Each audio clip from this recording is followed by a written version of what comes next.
Bonne et sainte année liturgique. Nous pourrions, nous les chrétiens, ce dimanche, nous souhaiter une bonne et sainte année. Nous commençons une nouvelle année de marche vers le Seigneur avec nos frères et sœurs. C'est le sens du calendrier de l'Avent dont je parlais tout à l'heure. Nous ouvrir à la nouveauté, nous ouvrir au Seigneur qui vient. Pas seulement parce que nous allons une fois de plus fêter son anniversaire, mais davantage encore parce qu'il vient aujourd'hui. Nous lui demandons d'ailleurs de venir à chaque célébration eucharistique. Quant à l'anamnèse, nous demandons sa venue dans la gloire. L'attendons-nous réellement ? L'attendons-nous comme le roi que nous avons fêté dimanche dernier? L'attendons-nous comme le maître de notre histoire, comme le maître des éléments de ce monde?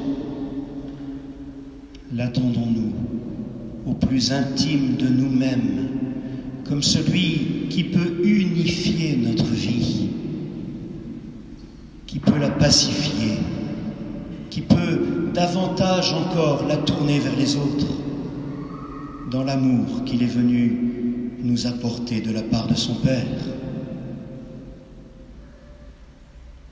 Nous attendons ta venue dans la gloire, Seigneur Jésus. Et nous nous réjouissons de cette nouvelle année qui commence en ce jour. Je retiens de cette liturgie de la parole deux expressions pour notre cheminement en ce dimanche. Celle de l'apôtre Paul aux Thessaloniciens. Vous avez appris de nous comment il faut vous conduire pour plaire à Dieu. Plaire à Dieu, quelle drôle d'idée, diraient les enfants. Est-ce là votre souci ? Nous cherchons à plaire à ceux qui nous entourent. Notre conjoint, du moins je l'espère. Nos enfants, notre supérieur hiérarchique, nos amis. Nous cédons pour cela à leurs désirs, à la mode, à la volonté d'être tels qu'ils nous rêvent. Ou alors, plaire n'est pas du tout notre volonté. Nous avons choisi d'être nous-mêmes, et peu importe ce que les autres pensent. Alors nous pouvons être jugés ringards, intransigeants, suffisants. Ce qui nous importe, c'est d'être en vérité avec nous-mêmes, d'être juste. Et s'il y avait un entre-deux, une attitude qui nous tienne à la fois dans la vérité et la justice, non pas notre justice, mais celle de Dieu, d'être à la fois dans la relation renouvelée aux autres et à Dieu. Cette attitude, je crois, est celle qu'indique saint Paul, chercher à plaire à Dieu. Comment ? En le rencontrant régulièrement dans ce nouveau temps liturgique, pour l'écouter, l'entendre nous parler personnellement,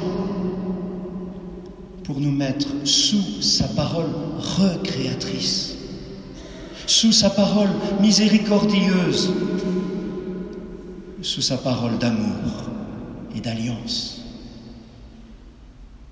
Comment encore, en ayant à l'égard de tous les hommes un amour de plus en plus intense et débordant, comme nous le demande l'apôtre Paul, à l'image du Christ envers ses disciples et ses contemporains. Un amour de plus en plus intense et débordant, qui donnera place aux plus petits et aux plus pauvres.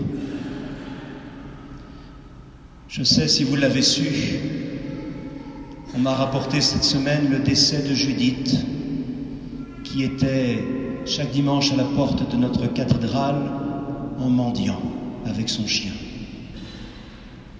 Donnez place aux plus petits, aux plus pauvres d'entre nous.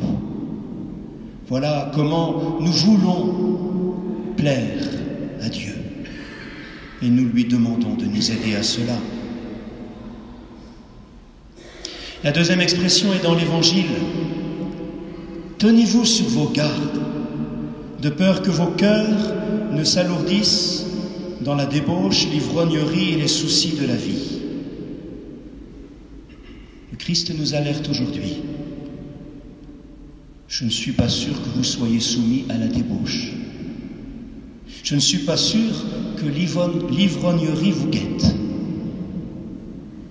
Mais je suis sûr que les soucis de la vie nous encombrent et alourdissent notre cœur. En ce début d'année, comment retrouver l'élan pour tenir en veille? L'élan pour espérer, l'élan pour nous motiver, pour nous mobiliser dans l'attente du retour du Seigneur. Les soucis de la vie sont nombreux et ordinaires, mais si nous nous tournons d'abord vers le Seigneur, ils prendront leur juste place. N'avez-vous jamais fait cette expérience d'un début de journée? En la regardant devant le Seigneur, certains éléments de l'agenda prennent relief, d'autres se relativisent. C'est ainsi que le Seigneur nous prépare lui-même à affronter ce qui sera lourd, ce qui sera difficile. Et le Seigneur nous prépare lui-même à trouver les mots justes, à tenir les attitudes du service, de l'écoute, de la bienveillance. Il nous prépare à sa venue, pourvu que nous nous soyons rendus disponibles. Tenez-vous sur vos gardes.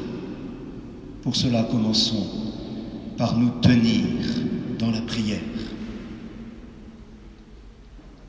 Seigneur, viens. Viens en moi, viens pour notre monde déboussoler ce monde qui cherche davantage de justice. Hâte ton retour, nous t'espérons.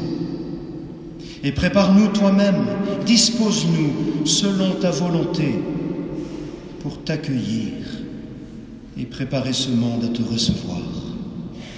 Amen.